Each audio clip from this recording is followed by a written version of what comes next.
കൊടിക്കുന്നിൽ സുരേഷ്, ക്രൈസ്തവ നേതാക്കളുമായി പ്രധാനമന്ത്രി കൂടിക്കാഴ്ച നടത്തുന്നു. ഇപ്പോൾ ശ്രീ എം ടി രമേശ് ചൂണ്ടിക്കാണിച്ചതുപോലെ തന്നെ കഴിഞ്ഞ ഈസ്റ്റർ ദിനത്തിൽ പള്ളിയിൽ തന്നെ പ്രധാനമന്ത്രി പോയിരുന്നു.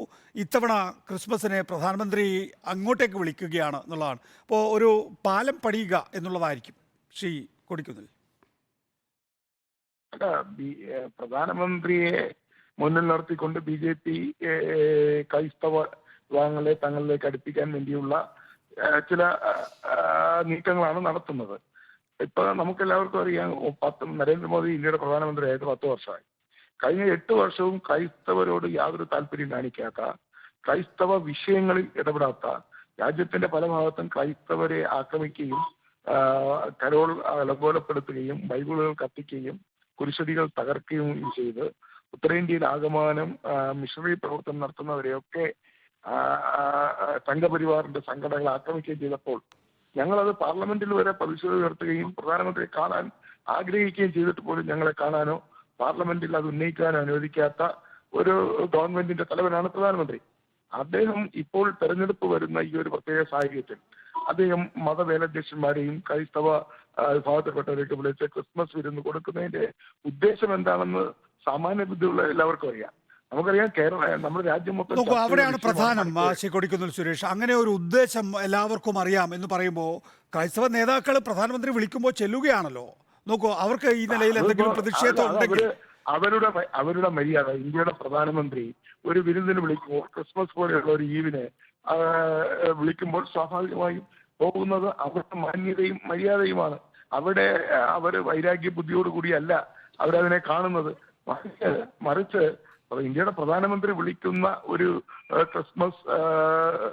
ക്രിസ്മസ് ദിവസത്തിലെ ഒരു വിരുന്നിന് വിളിക്കുമ്പോൾ തീർച്ചയായും അവർ പോകും. അത് ക്രൈസ്തവ സഭകളുടെ ഒരു അവരുടെ ഒരു സമീപനം തന്നെ അതാണ്. അങ്ങനെയാണ്. അവർക്കാരോടും വൈരാഗ്യമില്ല, വിദ്വേഷമില്ല, യാതൊരു തരത്തിലുള്ള അത്തരത്തിലുള്ള യാതൊരു ഇല്ലാത്ത ഒരു. അവിടെ ശ്രീ കൊടിക്കുന്നിൽ സുരേഷ്, ഈ ക്രൈസ്തവ മേധാവികളൊക്കെ തന്നെയും സമീപകാലത്ത് മണിപ്പൂർ സംഭവത്തിൽ വലിയ നിലയിൽ ആശങ്ക പ്രകടിപ്പിച്ചിരുന്നു. ഒരാൾ ആ പ്രശ്നത്തെക്കുറിച്ച് പറയണ്ടേ? അപ്പോൾ അതിന് ക്രൈസ്തവ നേതാക്കളെ കുറ്റം പറയുകയല്ല, പക്ഷേ ആ നിലയിലുള്ള ഒരു സാഹചര്യം സൃഷ്ടിക്കാൻ പൊളിറ്റിക്കലായി കോൺഗ്രസിനെ പോലെ ഒരു മുഖ്യ പ്രതിപക്ഷ പാർട്ടിക്ക് സാധിച്ചിട്ടില്ല. അല്ല, മണിപ്പൂർ സംഭവത്തിന് പ്രധാനമന്ത്രി ഇതുവരെയും ഒരു പ്രസ്താവന നടത്തിയിട്ടില്ല എന്ന് മാത്രമല്ല, സഭയിൽ ഞങ്ങൾ മണിപ്പൂർ പ്രശ്നങ്ങൾ ഉയർത്തുകയും ചർച്ച ചെയ്തപ്പോൾ പ്രധാനമന്ത്രി അതിൽ ഇടപെട്ട് ലോക്സഭ കഴിഞ്ഞ പാർലമെന്റ് സമ്മേളനകാലത്ത് മണിപ്പൂർ സംഭവം ചർച്ച ചെയ്താണ്. അതിൽ അമിത്ഷായാണ് മറുപടി പറഞ്ഞത്. പ്രധാനമന്ത്രി എന്ത് പറയുന്നു എന്ന് കേൾക്കാനാണ് ജനങ്ങൾ ആഗ്രഹിച്ചത്, ക്രൈസ്തവർ ആഗ്രഹിച്ചത്, പാർലമെന്റ് ആഗ്രഹിച്ചത്. പ്രധാനമന്ത്രി സഭയിൽ വന്നില്ല എന്ന് മാത്രമല്ല, മണിപ്പൂർ സംഭവം ഉണ്ടായിട്ട് അവിടെ ഭരിക്കുന്ന BJP ഗവൺമെന്റാണ്, BJPയുടെ മുഖ്യമന്ത്രിയാണ്. ഇതുവരെയും മുഖ്യമന്ത്രിയെ വിളിച്ചു വരുത്തി ഈ വിഷയം ചർച്ച ചെയ്യാനോ അല്ലെങ്കിൽ മണിപ്പൂരിൽ പോയി ചർച്ച ചെയ്യാനോ പ്രധാനമന്ത്രി തയ്യാറായില്ല. ഇവിടെ ക്രൈസ്തവ സഭകൾ അതിനെ ശക്തമായി എതിർത്തിട്ടുണ്ട്. മൗനം പാലിച്ച പ്രധാനമന്ത്രിയെ അവർ വിമർശിച്ചിട്ടുണ്ട്.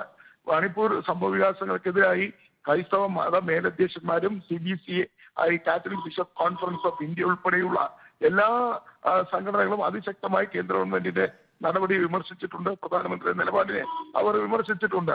അതോടൊപ്പം തന്നെ അവരുടെ വിവിധ പ്രസിദ്ധീകരണങ്ങളിലും വിവിധ സംഘടനകളുടെ മീറ്റിംഗിലും ഒക്കെ തന്നെ മണിപ്പൂർ സംഭവത്തെ ശക്തമായി അപലപിക്കുകയും അവിടുത്തെ ക്രൈസ്തവ വിഭാഗങ്ങളെ പൂർണ്ണമായി തുടച്ചു നീക്കാൻ വേണ്ടി BJP ഗവൺമെന്റ് നടത്തുന്ന ശ്രമങ്ങളെ മൈറ്റി വിഭാഗത്തെ ഉപയോഗിച്ചുകൊണ്ട് കുക്കി ഗോത്ര വിഭാഗക്കാരായ ക്രൈസ്തവരെ ഇല്ലായ്മ ചെയ്യാൻ വേണ്ടി നടത്തിക്കൊണ്ടിരിക്കുന്ന ശ്രമങ്ങളെ സംബന്ധിച്ച് വളരെ കർശനമായി തന്നെ ആലഞ്ചേരി പിതാവ് ഉൾപ്പെടെയുള്ള കർദിനാൾ ആലഞ്ചേരി പിതാവ് ഉൾപ്പെടെയുള്ളവരെ ശക്തമായി എതിർത്തിട്ടുണ്ട്. നിരവധി ബിഷപ്പ്മാർ അതിനെ എതിർത്തിട്ടുണ്ട്. നിരവധി സംഘടനകൾ എതിർത്തിട്ടുണ്ട്.